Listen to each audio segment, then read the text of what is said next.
This is the all-new BMW M440i Convertible.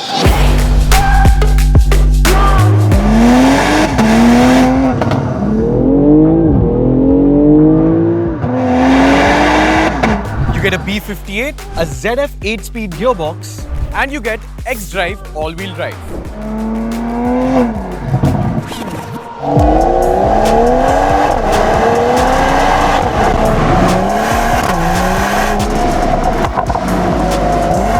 But if you think about it, Mercedes-AMG launched this exact same recipe about 3 years ago with this, the AMG E53 Cabriolet. Just like the BMW, you get a 3-litre turbocharged inline-6 and a 9-speed dual-clutch transmission. And Mercedes' 4MATIC all-wheel drive. But are convertibles even made for India? And why did BMW take 3 years to launch the 440i after the E53? 2 letters, Z4.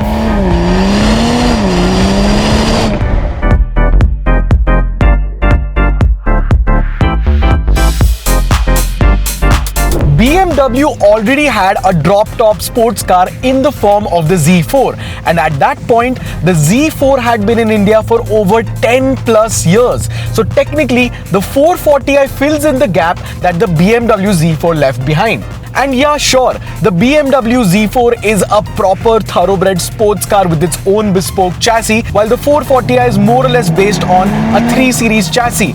But the people who are buying these cars don't really care about all of that stuff. What they care about is great comfort, amazing looks, and a certain level of glamour.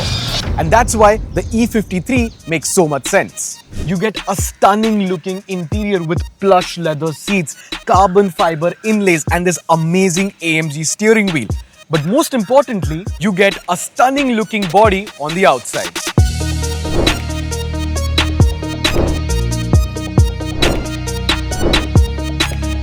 Let's be honest, this isn't a pretty looking face. While these two massive kidney grills might work on more aggressive looking cars like the M4 or the M3, on the M440i, it just looks like two massive gaping nostrils. But from the rear, the M440i just works. You get these really cool looking taillights which have become standard with the LCI, and these taillights have been derived from the super track focused M4 CSL. And disregarding the front, overall, the proportions, the silhouette and the details across the car are very handsome.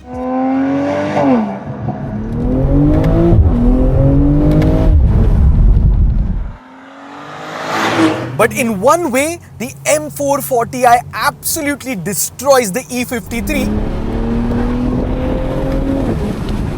It's in the way it drives.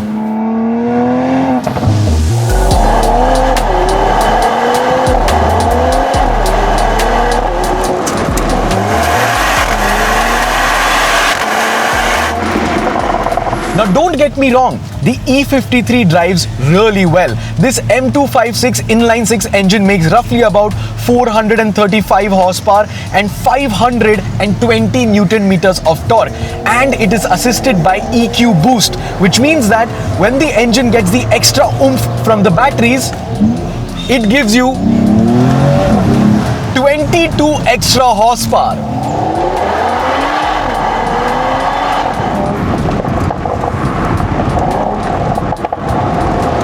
The E53 comes with Mercedes' Airmatic or air suspension, and it soaks up the bumps really well. It also keeps the car fairly stable, and this drives like any other Mercedes on the road till you twist this rotary dial on the steering wheel and put it into Sports Plus.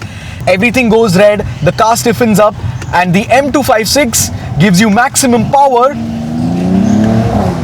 And suddenly, those 3 letters on the grille start to make sense.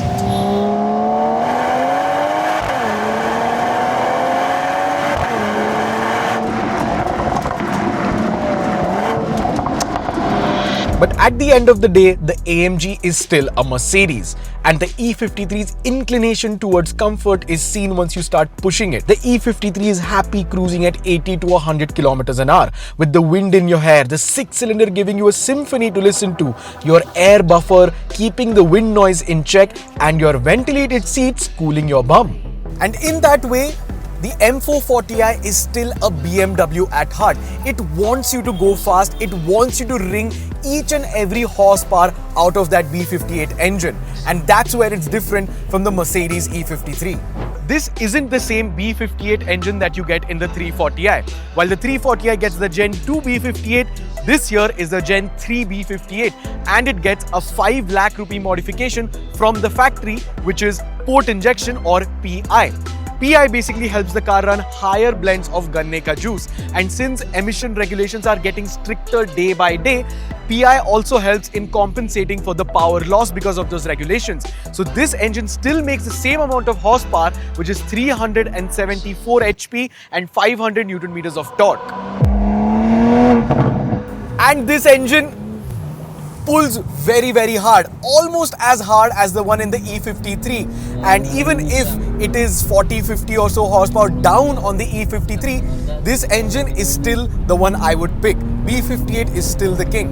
Moreover, the M440i is 200 or so kilos lighter than the E53. So that does make a difference. And the ZF8 that you get in the M440i somehow has been calibrated better than the dual clutch in the E53 because it's just a little bit more responsive. But the whiplash kind of upshifts that the E53 gives is just addictive.